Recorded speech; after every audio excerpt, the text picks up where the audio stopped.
नमस्कार, बिहारी मीडिया में आप सबों का स्वागत है। मैं हूं शिवांगी। तो चलिए जानते हैं आज की कुछ बड़ी खबरों को विस्तार से।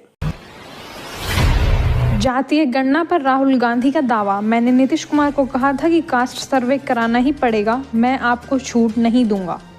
अपनी भारत जोड़ो न्याय यात्रा लेकर बिहार आए कांग्रेस नेता राहुल गांधी ने बड़ा अजीबोगरीब दावा कर दिया। राहुल गांधी ने पूर्णिया में सभा की, वहां कहा कि बिहार में तो जातीय गणना मैंने करवाई। हमने नीतीश कुमार को कह दिया था कि बिहार में जातीय गणना तो आपको कराना ही पड़ेगा, मैं आपको छूट नहीं दूंगा। हमारे दबाव में जातीय गणना कराकर नीतीश कुमार फंस गए। राहुल गांधी का अजीबोगरीब दावा। राहुल गांधी ने पूर्णिया की सभा में दावा ऐसे किया कि बिहार के लोग वाकई हैरान रह गए होंगे। राहुल गांधी ने सभा में कहा, बात समझिए, नीतीश जी कहां फंस गए। मैंने नीतीश जी से साफ कह दिया कि देखिए, आपको जाति गणना बिहार में करनी पड़ेगी, हम आपको छूट नहीं देंगे। हमने और आरजेडी ने नीतीश जी पर दबाव डालकर ये काम करवाया। बिहार में नई सरकार बनने के बाद तेजस्वी के दावों का जेडीयू ने दिया जवाब। कहा, मेरा नेता मेरा अभिमान। बिहार की सियासत 3 दिन में जितनी तेजी से बदली वो हैरान करने वाली नहीं थी, क्योंकि बिहार में ऐसा पहली बार नहीं हो रहा है। मुख्यमंत्री नीतीश कुमार ने 17 महीने बाद आरजेडी का साथ छोड़ दिया। उन्होंने रविवार को गठबंधन से अलग होने और मुख्यमंत्री पद से इस्तीफा देने के बाद कहा, हम लोग इतनी मेहनत कर रहे थे और सारा क्रेडिट दूसरे लोग ले रहे थे। अब नए गठबंधन में जा रहे हैं, लेकिन इन सब के बीच जो सबसे अलग रोचक चीज देखने को मिली है वो ये है कि लालू यादव की पार्टी आरजेडी ने बिहार की अखबारों में बतौर डिप्टी सीएम तेजस्वी यादव के द्वारा किए गए कामों को गिनवाया और लिखा गया है कि आपने कहा, आपने किया और आप ही करेंगे। ऐसे में अब नई सरकार के गठन के बाद इसका पलटवार किया गया है। 10 घंटे में ईडी ने लालू से पूछे 71 सवाल। आज तेजस्वी की बारी। जमीन के बदले नौकरी मामले में प्रवर्तन निदेशालय ने राजद प्रमुख लालू प्रसाद से 10 घंटे से अधिक पूछताछ की। सुबह से शुरू हुआ सवालों का सिलसिला देर रात तक जारी रहा। इसके बाद अब आज बिहार के पूर्व उप मुख्यमंत्री तेजस्वी यादव से पूछताछ करेगी। वहीं बीते कल लालू प्रसाद यादव से पूछताछ के दौरान उनकी पुत्री और राज्यसभा सदस्य मीसा भारती ईडी कार्यालय के बाहर इंतजार करती रहीं। उनके साथ राजद के तमाम वरिष्ठ नेता और समर्थक भी डटे रहे। शाम ढलने के बाद राजद समर्थकों की बढ़ती भीड़ को देखते हुए सुरक्षा में सीआरपीएफ को तैनात करना पड़ा। ईडी सूत्रों ने बताया कि जमीन के बदले नौकरी प्रकरण में लालू प्रसाद से पूछताछ के लिए ईडी की टीम ने करीब 60 सवालों को सूचीबद्ध किया था, जिसे बारी बारी से लालू प्रसाद के सामने रखा गया। कुछ सवालों के जवाब लालू प्रसाद ने सहजता से दिए, जबकि कुछ जवाब ये कहकर टाल दिए कि उन्हें याद नहीं। घोटाला किया है तो बढ़ेगी ही परेशानी। लालू परिवार पर ईडी का एक्शन। डिप्टी सीएम ने लगाए गंभीर आरोप। लैंड फॉर जॉब मामले में मंगलवार को ईडी बिहार के पूर्व डिप्टी सीएम तेजस्वी यादव से पूछताछ करेगी। तेजस्वी यादव पटना के बैंक रोड स्थित ईडी दफ्तर के लिए पहुंच चुके हैं। 11:10 पर तेजस्वी राबड़ी आवास से निकले थे। पिता लालू प्रसाद की तरह ही इनसे भी ईडी की दिल्ली और पटना टीम पूछताछ करेगी। वहीं ईडी की एक्शन पर बिहार के उप मुख्यमंत्री सम्राट चौधरी ने जोरदार हमला बोला है। सम्राट ने कहा है कि जब घोटाला किया है तो जांच तो होगी ही। सम्राट ने कहा कि 1997 में किसकी सरकार थी? लालू प्रसाद यादव जब मुख्यमंत्री रहे तो चारा खा गए, जब रेल मंत्री हुए तो बच्चों की नौकरी खा गए, तो जाहिर सी बात है कि इसकी जांच तो होगी ही। सम्राट चौधरी ने कहा कि आप पटना का महुआ बाग चल जाइए तो आपको मालूम चल जाएगा कि जमीन कहाँ लिखवाई। पटना के लाखों बच्चे हैं जिसका जमीन लालू प्रसाद यादव ने लिखवाया है, इसलिए साफ है कि जो जमीन लिखवाएगा तो ईडी तो पूछताछ करेगी ही। लोकसभा चुनाव को लेकर डरे हुए हैं प्रधानमंत्री, बोली मीसा भारती, विपक्ष को डराने की कोशिश। लैंड फॉर जॉब्स मामले में मंगलवार को बिहार के पूर्व डिप्टी सीएम तेजस्वी यादव को ईडी ने दफ्तर में बुलाया। ईडी दफ्तर से तेजस्वी यादव से पूछताछ जारी है। रेलवे में नौकरी के बाद जमीन मामले को लेकर उनसे पूछताछ की जा रही है। ईडी के 12 अफसरों की टीम उनसे 60 सवाल कर रही है। ईडी की इस कार्रवाई पर लालू की बेटी मीसा भारती ने कहा कि देश की जितनी भी विपक्षी पार्टियां हैं उनके नेताओं को डराने की कोशिश की जा रही है। देश की जनता देख रही है कि इसका खामियाजा बीजेपी और पीएम मोदी को भुगतना पड़ेगा। बता दें कि तेजस्वी यादव सुबह 11:30 बजे से पटना के बैंक रोड स्थित ईडी कार्यालय पहुंचे थे। इससे पहले कल राजद सुप्रीमो लालू प्रसाद यादव से करीब 10 घंटे तक ईडी की टीम ने पूछताछ की थी। ईडी की इस कार्रवाई पर राज्यसभा सांसद व लालू की बेटी मीसा भारती ने कहा कि 2024 में होने वाली लोकसभा चुनाव को लेकर प्रधानमंत्री जी काफी डरे हुए हैं। झारखंड में भी बिहार की तरह करने की कोशिश की जा रही है। हेमंत सोरेन को भी डराने की कोशिश की जा रही है। हेमंत सोरेन ने 29 से 31 तक हाजिर होने का समय दिया था, लेकिन इससे पहले ही ईडी के अधिकारी उनके दिल्ली स्थित आवास पर पूछताछ के लिए पहुंच गई। मीसा भारती ने कहा कि देश की जितनी भी विपक्षी पार्टियां हैं, उनके नेताओं को डराने की कोशिश की जा रही है। देश की जनता देख रही है कि इसका खामियाजा बीजेपी और पीएम मोदी को भुगतना पड़ेगा। निशाने पर तेजस्वी, पहली कैबिनेट में 10 लाख नौकरी देने का वादा 17 महीनों में नहीं किया पूरा, सुशील मोदी। बीजेपी के वरीय नेता सुशील मोदी ने तेजस्वी यादव पर निशाना साधा है। कहा कि पहली कैबिनेट में 10 लाख नौकरी देने का वादा 17 महीनों में पूरा नहीं कर सके। इनके शिक्षा मंत्री और सचिव आपस में लड़ते रहे और तेजस्वी यादव अब शिक्षक नियुक्ति का क्षेत्र लेने में लग गए हैं। राज्यसभा सांसद सुशील कुमार मोदी ने कहा कि पिछली सरकार में जिस पार्टी के शिक्षा मंत्री विभागीय सचिव से लड़ते रहे, 4 महीने कार्यालय नहीं गए और रामचरितमानस पर टिप्पणी कर द्वेष फैलाते रहे, उनके नेता तेजस्वी यादव सत्ता से बाहर होने पर 1.22 लाख शिक्षकों को नौकरी देने का श्रेय लेने की कोशिश कैसे कर रहे हैं? इसमें मंत्री का क्या रोल था?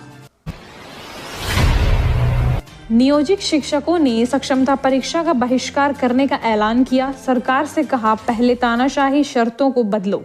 बिहार के मुख्यमंत्री नीतीश कुमार ने सूबे के 3.5 लाख से ज्यादा नियोजित शिक्षकों को राज्यकर्मी का दर्जा देने का ऐलान किया था। सरकार ने इसके लिए शिक्षकों को एक परीक्षा पास करने को कहा था। इसका नाम सक्षमता परीक्षा रखा गया था, लेकिन शिक्षकों ने सक्षमता परीक्षा का बहिष्कार करने का ऐलान कर दिया है। इस फैसले की जानकारी देते हुए बिहार माध्यमिक शिक्षक संघ के महासचिव और पूर्व सांसद शत्रुघ्न प्रसाद सिंह ने कहा कि सरकार के नियोजित शिक्षकों को विशिष्ट शिक्षकों में अपग्रेड करने के लिए ऐसी शर्तें रख दी गई हैं, जिन्हें मानना संभव नहीं है। सरकार ने विशिष्ट शिक्षक नियमावली 2023 में मनमाने शर्त जोड़ दिए हैं। विशिष्ट शिक्षक नियमावली के खंड 4 में उपबंधित सक्षमता परीक्षा के लिए 3 जिलों का विकल्प देने को कहा गया था। शिक्षकों को दूसरे स्कूलों में जहाँ तहाँ पदस्थापन अथवा तबादला करने का नियम बनाया गया। इसके साथ ही बिहार विद्यालय परीक्षा समिति ने कंप्यूटर आधारित ऑनलाइन परीक्षा लेने का ऐलान किया है।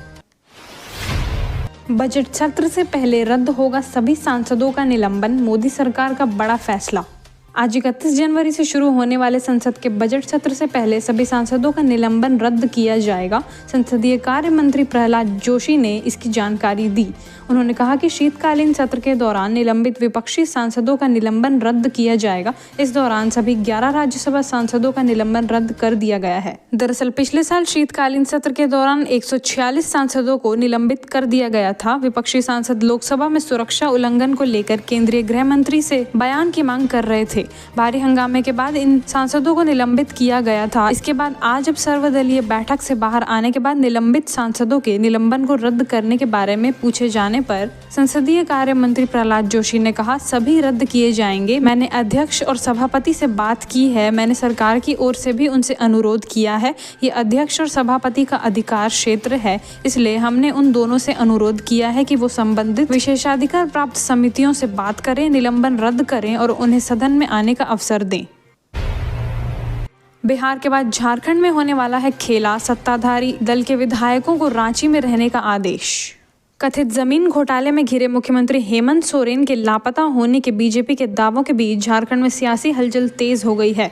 झारखंड मुक्ति मोर्चा की अगुवाई वाली सरकार के सभी विधायकों को रांची में रहने का आदेश दिया गया है। झामुमो, कांग्रेस और आरजेडी के विधायकों को झारखंड की राजधानी रांची ना छोड़ने और मंगलवार को एक अहम बैठक में हिस्सा लेने को कहा गया है। वहीं ये बैठक ऐसे समय पर बुलाई गई है जब ईडी की टीम दिल्ली में मुख्यमंत्री हेमंत सोरेन के 3 ठिकानों पर सोमवार को पहुंची, लेकिन वो नहीं मिले। भाजपा का दावा है कि सोरेन भगोड़े हो गए हैं। जेएमएम के एक नेता ने मीटिंग बुलाई जाने और विधायकों को रांची में रहने को लेकर दिए गए आदेश की जानकारी दी। उन्होंने बताया कि ये बैठक मुख्यमंत्री आवास में बुलाई गई है। उन्होंने कहा कि मौजूदा राजनीतिक हालात और सीएम से ईडी की प्रस्तावित पूछताछ को लेकर चर्चा के लिए विधायकों को बुलाया गया है। 10 फरवरी को बहुमत साबित करेंगे नीतीश, पद से नहीं हटे स्पीकर तो अविश्वास प्रस्ताव पर वोटिंग। नीतीश सरकार 10 फरवरी को ही विधानसभा में विश्वास मत प्राप्त करेगी। इसके लिए सारी तैयारी शुरू हो गई है। सोमवार की शाम मुख्यमंत्री नीतीश कुमार की अध्यक्षता में हुई उच्च स्तरीय बैठक में यह निर्णय लिया गया। मुख्यमंत्री आवास में हुई इस बैठक में उप मुख्यमंत्री सम्राट चौधरी व विजय कुमार सिन्हा मौजूद थे। पहले विधानमंडल का सत्र 12 फरवरी से होने की चर्चा थी। दरअसल मौजूदा विधानसभा अध्यक्ष अवध बिहारी चौधरी के खिलाफ एनडीए ने 28 जनवरी को ही अविश्वास प्रस्ताव दिया है। ऐसे में नियमानुसार 14 दिन के बाद ही विधानमंडल का सत्र आहूत किया जा सकता है। इसीलिए 10 फरवरी का दिन तय किया गया है। इसके बाद आगे बजट सत्र होगा। इसकी प्रक्रिया अलग से चलाई जाएगी। यह 12 फरवरी से आगे चलाया जा सकता है। रेलवे में नौकरी के लिए पटना की सड़कों पर उतरे हजारों छात्र प्रदर्शन के दौरान पुलिस से झड़प।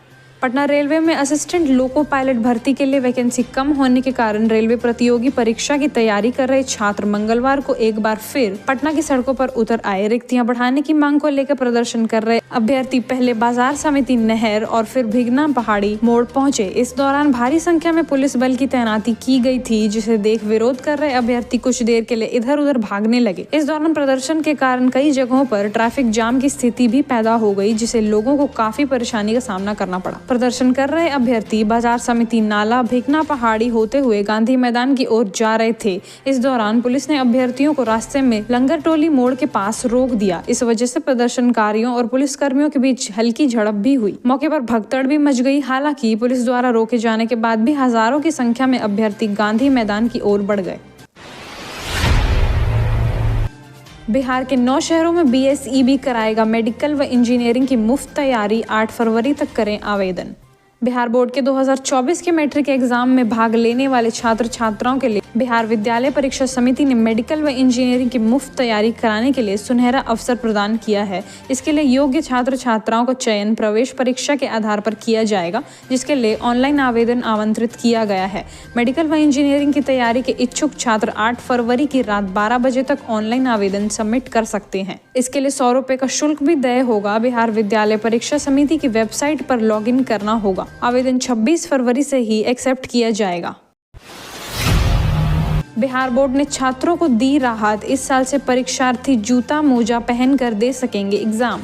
बिहार विद्यालय परीक्षा समिति द्वारा इंटरमीडिएट परीक्षा के लिए दिशा निर्देश जारी कर दिए गए हैं। समिति की ओर से जारी निर्देश के अनुसार इस साल से छात्रों को परीक्षा के दौरान जूता मोजा पहनकर आने की अनुमति दी गई है। इंटर व मैट्रिक वार्षिक परीक्षा 2024 में परीक्षार्थियों को आधा घंटा पहले प्रवेश दिलाया जाएगा। बिहार बोर्ड द्वारा इंटर की परीक्षा 1 से 12 फरवरी 2024 तक और मैट्रिक की वार्षिक परीक्षा 15 से 23 फरवरी तक आयोजित की जाएगी। प्रथम पाली के परीक्षार्थियों को परीक्षा शुरू होने के 30 मिनट पहले सेंटर पर प्रवेश कर लेना होगा। 9:30 बजे सुबह की परीक्षा के लिए परीक्षार्थियों को 9 बजे तक सेंटर पर प्रवेश कर लेना होगा। द्वितीय पाली की परीक्षा 2 बजे से शुरू होगी। इसके लिए 1:30 बजे तक परीक्षा भवन में प्रवेश करना होगा। लेट होने पर सेंटर में प्रवेश की अनुमति नहीं मिलेगी। बिहार बोर्ड की ओर से कक्षा 12वीं के लिए एडमिट कार्ड जारी किए जा चुके हैं। अभ्यर्थी अपना एडमिट कार्ड संबंधित स्कूलों से जाकर प्राप्त कर सकते हैं। 31 जनवरी 2024 तक ऑफिशियल वेबसाइट पर भी एडमिट कार्ड उपलब्ध रहेंगे। सर्दी की विदाई का सामने आया डेट। मौसम विभाग ने जारी किया लेटेस्ट अपडेट।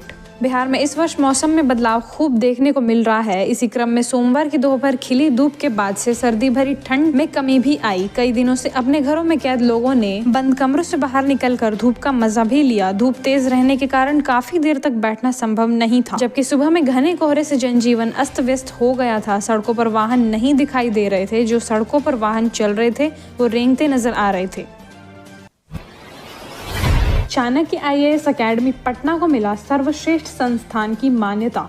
लगातार 9वीं बार बेस्ट UPSC और BPSC इंस्टीट्यूशन का अवार्ड। चाणक्य IAS अकेडमी, जो कि सिविल सेवा तैयारी के क्षेत्र में एक महत्वपूर्ण संस्था के तौर पर कार्यरत है, को एक बार फिर टाइम्स ग्रुप द्वारा UPSC और BPSC की तैयारी के लिए सर्वश्रेष्ठ संस्थान के रूप में मान्यता दिया जाना एक महत्वपूर्ण उपलब्धि है। यह पुरस्कार गुणवत्तापूर्ण शिक्षा और सिविल सेवा परीक्षाओं में सफलता के लिए देश की प्रतिष्ठित संस्था टाइम्स ग्रुप द्वारा कई चरण में रिसर्च व सर्वे के बाद दिया जाता है। पटना केंद्र को 2023 में डॉक्टर कृष्णा सिंह के नेतृत्व में लॉन्च किया गया था। पटना में नींव रखने के ठीक बाद चाणक्य IAS अकेडमी ने राज्य भर में सेमिनार आयोजित करना शुरू कर दिया और पिछले कुछ वर्षों में बिहार के परिणाम में काफी सुधार हुआ है।